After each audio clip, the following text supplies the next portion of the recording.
यावरी वीरभद्र ब्रह्मास्त्र प्रेरित झाला ती पवित्र, ते पाहून या वरद पात्र विद्यास्त्र प्रेरित असे. वीरभद्रानं काय केलं, ब्रह्मास्त्राची निर्मिती केलेली आहे आणि ते पाहिल्याच्या नंतर मच्छिंद्रनाथानं त्याच्यावर स्तवन अस्त्राची निर्मिती केली आहे. ते प्रगटताची चतुर्भुज मूर्ती विधी लागे चरणाय प्रती. यावर कार्तिकास्त्र भद्र जाती सोडिता झाला तक्षणी. अस्त्र दोन्ही निघाले, त्याबरोबर वीरभद्रानं कार्तिक अस्त्राची निर्मिती केली. ते पाहून या दत्त वरद पाणी स्त्रियास्त्र सोडिता गगणी. ते बोलता लकलका कानी स्वामी लागी विवता. ग्रंथकर्ते शब्द एकच आहे, अर्थ एकच आहे, पण विचार करायला लागणार आहे. दत्त अग्रपाणी कोण? मच्छिंद्रनाथ. ज्याच्या मस्तकावर अग्रभागावर दत्ताचा वरद असतोय तो मच्छिंद्रनाथ.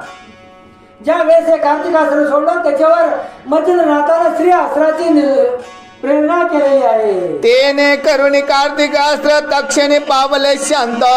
यावरी भद्र तो काळास्त्र प्रेरित झालाय तक्षणी. आणि त्या कार्तिकास्त्र शांत झाल्याबरोबर काळ अस्त्राची वीरभद्रानं नियुक्ती केली आहे. ते पाहुणे मच्छिंद्रनाथ प्रळय माया प्रळयी प्रेरिले अस्त्र. तेने काळ बक्षुनी पवित्र पंचत्व कळीत असे. वीरभद्रानं काळ अस्त्र सोडलं त्याच्यावर माया प्रलय अस्त्राची नियुक्ती प्रेरणा मच्छिंद्रनाथाने केलेली आहे. आणि त्याच्या योगेतून जे काळ अस्त्र होतं ते पंचतत्व. कारण आपल्याला हे देह देखील असणारा 5 तत्वच आहे आणि प्रत्येक तत्वाचं एकूणमेकासंगत वैरत्व भाव आहे.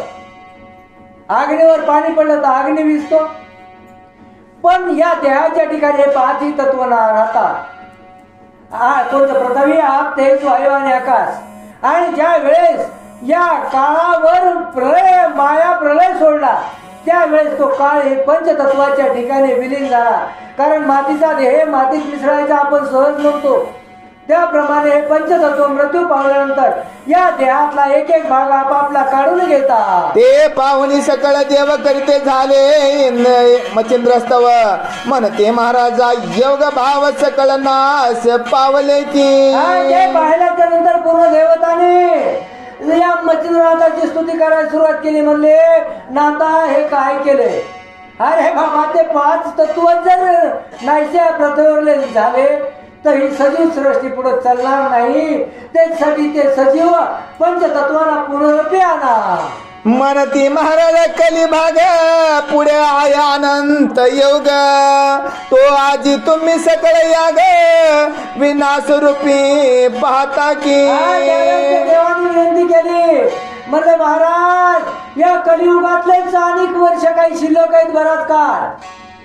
त्याच्यानंतर काही युग जायचे, नंतर हे पृथ्वीचा नाश व्हायचा आहे आणि तुम्ही हे माया प्रलय उत्पन्न करून आजच या विश्वाचा घास घेऊ लागला. तरी आता कृपा करून माया प्रलय घ्या आवरून. मग देववाणी श्रवणी ऐकून वास्तविक शास्त्र प्रेरित असे. कराल ते थोडी तरी महाराज आमच्यावर कृपा करा थोडी, किंवा एवढा करा उपकार, ती विषय वेगळा आहे. सांगा देवा नमस्कार. हिथं जी काय असणारी देवा या मच्छिंद्रनाथाची विनंती करू लागले, करुणा भाकू लागले की नाथा हे माया प्रलय जे अस्त्र तुम्ही सोडले ते माया प्रलय अस्त्र परत घ्या. तेने माया प्रलय हरल माया उत्पत्ती प्रयोग राहील. मग सकळ विमाने उतरून महिले देव नमिती मच्छिंद्र. काय केलं? प्रलय काढून घेतला, पण माया तशीच ठेवली. त्याच मायेला आज हे पूर्ण जग गुरफटलेले आहे. प्राण्या मायेचा बाजार, कोण कुणाचे कोणी तुझे नव्हे रे कोणी. एकेला अंती जाशील एकेला प्राण्या माझे माझे म्हणून. अवे हे प्रत्येक जीव कोण आहे? खरा विचार केला तर कोण कुणाचं आहे? कुणीच कुणाचं नाही.